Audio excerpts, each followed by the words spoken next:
Picture this. You're an OnlyFans subscriber and you just saw the perfect girl on Instagram and you go in and you subscribe to her profile because she is just like the girl of your dreams. All you want to do is talk with her, share random stories, talk about your day, and obviously see her naked. So you click on her Instagram profile, you click on her highlights, you click on the link, boom, you're subscribed to her OnlyFans and you start texting the girl only to be met by a complete brick wall of a person. She's texting you things like, "Hi, how are you?" Things that you've seen a million times before. You start to think, damn, this girl is super boring. That's exactly how your chatters sound. And in this video, I'll explain how to get your chatters to be less boring in less than 5 minutes. That's exactly how your chatters are making the subs feel. They're bored of the conversation, so naturally the only value that they see in the model is her content, so they just start asking for it. And at the end of the day, all girls sound the same on OF to them because they've subscribed to like 20 girls that sound exactly the same because of the ways that you guys are teaching your chatters how to chat. So in this video, I'll explain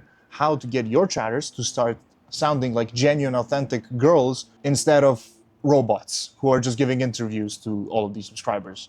So the first thing that I explain to my chatters when they're hopping on an account is the girl's personality. So you have to first ask yourself, how are you positioning this girl? Where is this girl from? Is this girl from the US? Is this girl from Brazil or any other region of the world? It's mostly going to be US, so I'm going to talk about girls in the US. And let's say that your model is from Los Angeles, California. Then your chatters need to basically mimic how an LA girl would sound in the actual chats themselves. So instead of just generically copy-pasting the personality from fan to fan and just saying like, "Hi, how are you? Do you want to have some fun?" They need to have a Cali girl accent in their head. They need to read their own chats with the Cali girl accent in mind. So when they're typing, they literally have to be like, "Oh my gosh, hi, so I was like at Starbucks and I had this big drink and oh my God, I just guzzled it right up."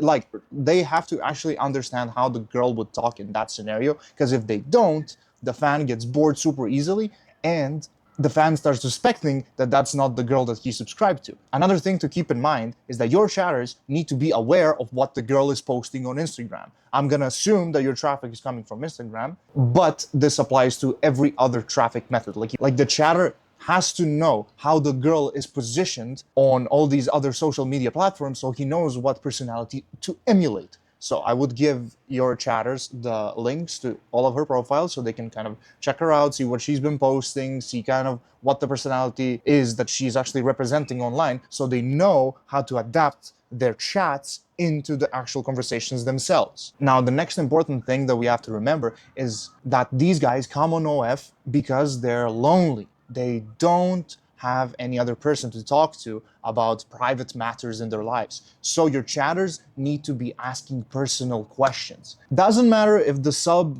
spent $5,000 or $200, whatever. If the sub has spent any amount of money, they should start asking personal questions. Like, when was the last time you've given someone a second chance and they didn't deserve it? Like anything like that, just to open up that safety bubble around the conversation so the fans can actually feel secure while talking to this girl, because that's what's gonna make them fall in love. Another thing to keep in mind is that you also have to be playful. Like, your chatters really need to have a personality, because if they don't have a personality, the girl won't have a personality and the fans won't stick around for long. Like, sure, they might come in, buy a bundle or maybe buy a script, but what they're gonna do is they're just gonna dip because there's no personality to actually anchor them to the girl. Now, that goes without saying that your sexting sequences also have to be fun, they have to be interesting, they have to be creative. So your chatters need to understand that they are portraying women. And women are super freaky when they're with a guy they actually like. So they need to understand how it is to create a female fantasy in their mind. So you can, I'm gonna link a few sequences down below so you guys can use them. But you really should sit down and write down some sexting sequences for your chatters to use, or any kind of stories that they can use for these fans that they can just copy paste when they're in sexting, whatever. Trust me, it will boost your value and your sales sky high. And the last thing that I want to point out is that the chatters should over-explain the girl's day to these fans. So instead of, when the fan asks you, like, "How was your day?" you don't tell him, "Good, what about you?" No, the chatters need to go into details imagining what the girl's day would look like if she was actually talking to the sub. So they need to say something like, yeah, so I went to my first jiu-jitsu class today, and then I got some coffee when I was coming back home. Oh my god, the cookies that I got in 7-Eleven were so amazing. I low-key want to like go back and get them again. Just yap. Like, remember, you have to yap. You're a girl, you yap. That's interesting to these men. Like, guys, there's a level to this stuff, and there's a lot of sauce that I haven't shared. So if you want to book a consultation, so I can really dig deep into your agency and see what's going on in the chat, see where you're losing revenue, DM me on Telegram. It's at Rastko. It's in the description, so we can get a call set up.